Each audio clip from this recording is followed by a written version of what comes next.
Ako'y natutuwa pag tayo po ay nasa graduation dahil alam naman po natin na ang inyong graduation ay inyong pinagsumikapan. Hindi naman po posible yung graduation, hindi po kayo abot sa grade 12, yung mga movers up natin, hindi naman kayo abot dito kung hindi kayo nagsumikap. Iba-iba ang buhay ng tao, no? Kung ano man yung katayuan natin, yan ay gawin nating hamon.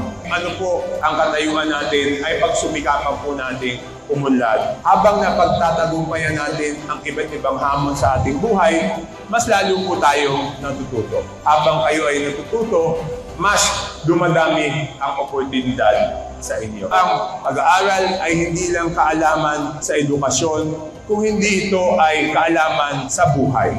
Yung mga kaalaman natin sa buhay, ito ang huhubog sa ating character.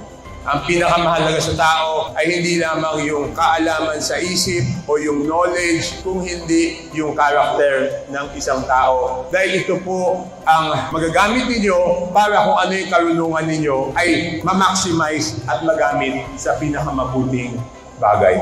Dahil kayo nakaabot dito sa yugto nito ng inyong edukasyon, alam ko na kung mag-concentrate lang po tayo sa ating gusto, ay maaabot po natin yung ating pangarap. Pero pag sinabing maabot yung ating pangarap, huwag po natin asahan na sa isang attempt ay makukuha yung ating pangarap. Yan po ay patuloy na pagsusumikap. At ang pagsusumikap ng tao ay hindi po natatapos yan.